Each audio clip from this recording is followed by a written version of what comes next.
ሶሪያዊ አዛውንት ቃሲም አህመድ ደስታ ስለሚባለው ነገር ከሰሙም ሆነ ወደ ህይወታቸው ከገባ ዓመታት ተቆጥረዋል። ወልዶ የሳሙባትን ነግደው ያተረፉባትን ማህበራዊ ተሰሚነትና ከበሬታን ያትረፈረፉባትን መንደራቸውን ሳይወዱ በግድ መልቀቅ እጣፋንታቸው ከሆነ በኋላ ህይወት የቀደመ ፍሷን ልትሰጣቸው አልወደደችም።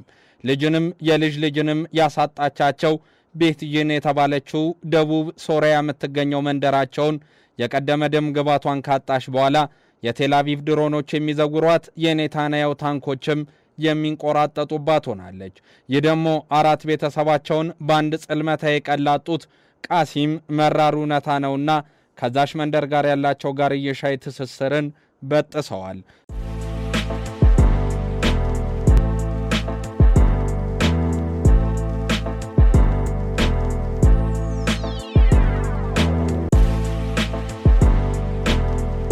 በሶሪያ የሸመቁ አፍቃሪ ቴራናውያን ከዚሽ መንደር እየተነሱ ጥቃት ያደርሱብኛል ያለችው እስራኤልም የዚችን መንደር ምጥ አብዝተዋለች። ከአሶሺየትድ ፕሬሱ ጋዜጠኛ ካሪም ቺያቭ ጋር ቆይታ ያደረጉት ቃሲም ታዲያ ከንግግራቸው የሚቀድመውን እንባቸውን እየታገሉ በአካባቢው ያለውን ፖለቲካዊ ውጥረት ሲያስረዱ እንዲህም አሉ። እውነቱን ነው ምነግር፣ ተስፋ ቆርጫለሁ። በዚህ አካባቢ መኖር አይደለም መሞትም እረፍት የሚሰጥ አይደለም። በሰዓታት ውስጥ መላ ቤተሰቦቼን አጥቻለሁ።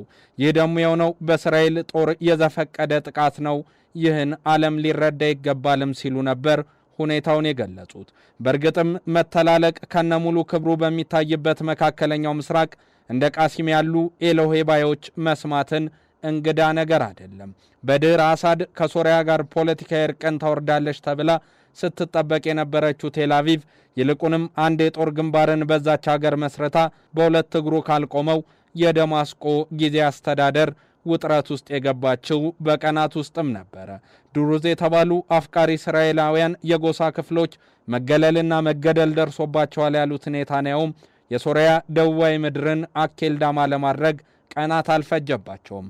የመሐመድ አልአሽራ ዋሽንግተን ማቅናትና አዲስ ትብብርን የመፍለግ መንገድ ከቀደመ የአሸባሪነት ገጹ ጋር የተምታታባት እስራኤል ከሰላም ጦር ማዝመት ሁነኛ የፖለቲካ መፍትሄ አምጪ ነው ብላ ጦሯን ከሰበቀችም ከራርማለች። ታዲያ እንደ ሐማድ ያሉ በዕድሜያቸው ማምሻን ሞትና መሳደድን ያልፈለጉት ምርጫ የሆነባቸው ግፏን የቴልአቪቭ ጦረኝነትን አሳዶ እዚያ ደርሷቸዋል። እስራኤል በደቡብ ሶሪያ የምትፈጽመውን ጥቃት አጠናክራ በዚህ ዛት የተተገበረው የሐማስ እስራኤል የሰላም ስምምነት መፍረሱ ሲጨመርበት ደግሞ ሁኔታዎችን አስከፊ ሊያደርጋቸው እንደሚችልም እየተነገረ ነው። በዋሽንግተን ቤት ሁነኛ ሞገስ ያገኘው አልአሽራም ትራምፕ ከምንጊዜም ወዳጅ አጋራቸው ጋር ተነጋግረው የሶሪያን እልቂት እንዲያስቆሙ ከመጠየቅ የቦዘኑ አይመስሉም። እንደ ግዛት ማስፋፋትና የጦርነት ክልልን እንደ መመስረት እየታየ ያለው የእስራኤል እርምጃ ለቤተ አናሲ ፖለቲከኞች ከጉሮሮ የማይወርድ ጉዳይ አይደለም። አይሁዳዊቱ ሀገር የውጭ ግንኙነቷን ከደህንነቷና ከውስጥ ሰላሟ አንጻር ታያለችና የሚደርስባት ጠባጫሪ እርምጃም ሆነ ንግግር በቀላል አታልፈውም በሚለው አቋማቸውም እንደጸኑ ነው። የአልአሽራ የዋሽንግተን ቤት አጥብቆ የመያዝና ፖለቲካን የማሳመር ሂደት ደመኛ አይኖች ያሳደዱት የምዕራባውያን የሽብርተኛ ማስፈሪያ መዝጎች ደጋግሞ የጻፉት እሱን አየው ለሚል ያለበትንም ለሚያክ ተብሎ የ10 ሚሊዮን ዶላር ወረታ አለው ተብሎ የተለጠፈበት ከዓመታት በፊት በጂሃዲስታዊ ቀሚስ ከዓመታት በኋላ ደግሞ በሱፍ የተሰየመው አሳድ ዝብርቅርቋን አውጥቷት የሄደው ሶሪያ የቀደመ የመንግስትነት ቅርጿን ሊያጎናጽፍ የጎበዝ አለቆችን በመሰብሰብ የተጠመደው ደሞም በሹመቱ ማግስት ሞት ለአሜሪካ ሚለውን የቀደመ ድርጅቱን መፈከር ቀዳዶ በዋይት ሃውስ የተገኘ እሱ መሐመድ አልአሽራ ነው። የቅርቦቹ በዕድሜ በትግል መንገድ የሰላ አስተሳሰብ እንዳመጣ የሚመሰክሩለት ሰው በሰሞነኛው የእስራኤል ጦረኛ አቋም ታዲያ ምን አይነት አቋምን ሊይዝ ይችላል የሚለው ሁኔታዎቹን አስከፊ ሊያደርጋቸው እንደሚችል እየታሰበ ነው። ሀገሬ በእስራኤል ስትወረር ማየት በእጅጉ ያመኛል ያለው የሶሪያው ጊዜ አስተዳደር መሪ መሐመድ አልአሽራ አሁን ላይ ዋሽንግተንን አስቁሚልኝ ብሎ ከመለመን ውጪ ይህ ነው የሚባል እንቅስቃሴን ሲያደርግ አልታየም።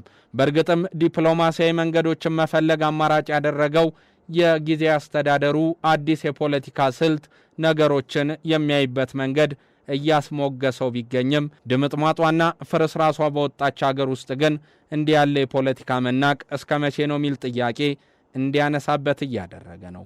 ከዓመታት በፊት ጸረ አሜሪካ መፈክሮችን ሲያሰሙ የነበሩ ሰው በትህትና ጸድ ውስጥ ነው በዋሽንግተን የመገኘታቸው ሚስጥር እንዲህ ያለ የቴል አቪቭን የመውጋትና የመግደል ፖለቲካ ካላስቀረላቸው ፖለቲካዊ ትርፉ ምንድነው የሚል ጥያቄም እንዲነሳባቸው እያደረገ ይገኛል።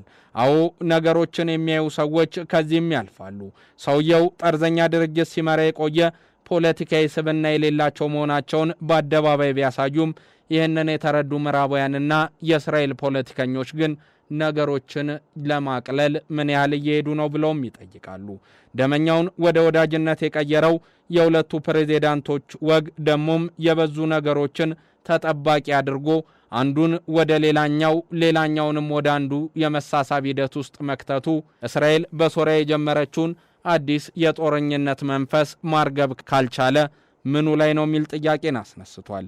በመካከለኛው ምስራቅ በእስራኤልና በአሜሪካ መካከል ልዩነት ከተፈጠረ ዋነኛው ማሳያ ሶሪያ ናት የሚሉ የቀጠናው ተንታኞች በአዲሲቷ ሶሪያና በአሁኑ የአካባቢው ፖለቲካ ያላሽራ አስተዳደር ደስተኛ የሆኑት ዶናልድ ትራምፕ የግጸጻ ቃላትን በቴል አቪቭ ፖለቲከኞች ላይ እንጂ በቀድሞ አሸባሪ በአሁኑ መሪ ላይ እንደማያወጡ እየተነገረ ይገኛል።